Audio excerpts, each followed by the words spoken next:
ભાવનગર શહેરમાં સ્થાનિક સ્વરાજની ચૂંટણીને લઈ પ્રચારનો સમય છે ત્યારે કોંગ્રેસ ભાવનગર કલેક્ટર કચેરી બહાર લોકશાહી બચાવો અંતર્ગત ધરણા ઉપર બેસી ગયું હતું। આકરી ગરમી વચ્ચે પણ તડકામાં બેસી કોંગ્રેસ પોતાનો વિરોધ વ્યક્ત કર્યો છે।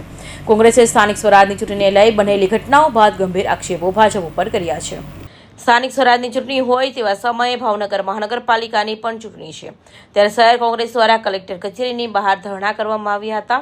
ગરમી વચ્ચે પરસેવો રેબઝેબ થઈને કોંગ્રેસ દ્વારા ધરણા કરી ભાજપ ઉપર ગંભીર આક્ષેપ કર્યા છે। શહેર પ્રમુખ મનોહરસિંહ ગોહિલે જણાવ્યું કે લોકશાહીને બચાવવા સૌની ફરજ છે। ગુજરાતમાં સ્થાનિક સ્વરાજની ચૂંટણી ચાલુ છે ત્યારે ભાજપ સરકારના ઇશારા પોલીસ અને પ્રશાસનના અધિકારીઓના ભારતીય જનતા પાર્ટીના કાર્યકર તરીકે કામ કરી રહ્યા છે। કોંગ્રેસ પક્ષના ઉમેદવારોને ડરાવવા, ધમકાવવા, ફોર્મ પરત ખેંચવા, લોભ લાલચ આપી આ તમામ કાવતરા અધિકારી કરી રહ્યા છે। આવા તમામ અધિકારીઓ સામે પગલાં લેવા ચૂંટણી પંચની રજૂઆત છતાં પગલાં લેવામાં આવતા નથી। શહેર કોંગ્રેસ પ્રમુખ મનોહરસિંહ ગોહિલે જણાવ્યું હતું કે લોકશાહીના મૂલ્યોને બચાવવા સર્વે આગળ આવવું જોઈએ। લોકશાહીના મૂલ્યોને બચાવવા દરેક નાગરિક અધિકાર છે। આ તમામ અધિકારીઓનું ઉલ્લંઘન કરી રહ્યા છે।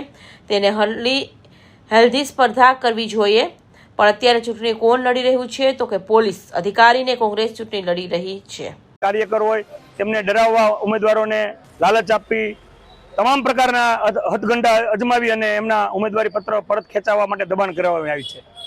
ત્યારે અત્યારે જો સમગ્ર ગુજરાતની જનતાએ આ ભારતીય જનતા પાર્ટીના ઇશારે જે પ્રશાસન કામ કરી રહી છે એનો ચહેરો ખુલ્લો પડ્યો છે। એટલે અમારી એક જ માંગણી છે કે આવા અધિકારીઓ અને પ્રશાસનના જે લોકો સામેલ છે એના ઉપર કાર્યવાહી કરવામાં આવે।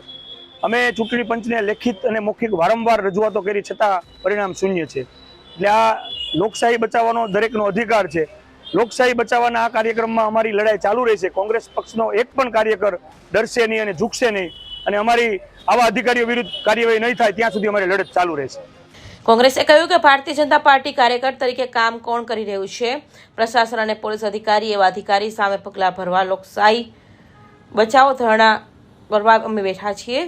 અત્યારે લોકશાહી બચાવો આંદોલન ચાલે છે। દુર્ભાગ્યપૂર્ણ રીતે ગુજરાતમાં 20 વર્ષથી લોકશાહી અને 12 થી 15 વર્ષથી રાષ્ટ્રીય સ્તરે લોકશાહી પર ઘા થયા છે। લોકશાહીને તોડી નાખવામાં આવે છે। સંગઠન એટલું જ છે કે આખા દેશ અધિકારી ભોગવવા માંગે છે। લોકશાહી બચાવવા કોંગ્રેસ જ અને ઇન્ડિયા ગઠબંધન જ કોશિશ કરી રહી છે। આ જવાબદારી તમામ નાગરિકોની છે। ચૂંટણી પંચની સાથે સૌથી પહેલી જવાબદારી પણ આપણે બધું જોઈએ છીએ। આ બધાની વચ્ચે લોકશાહી બચાવી હશે તો સક્ષમ અદાલતોને સુઓ મોટો પણ આગળ આવી લોકોના અધિકારીઓનું રક્ષણ કરશે। કૌશિક પટેલનો report, Hind TV news, Surat.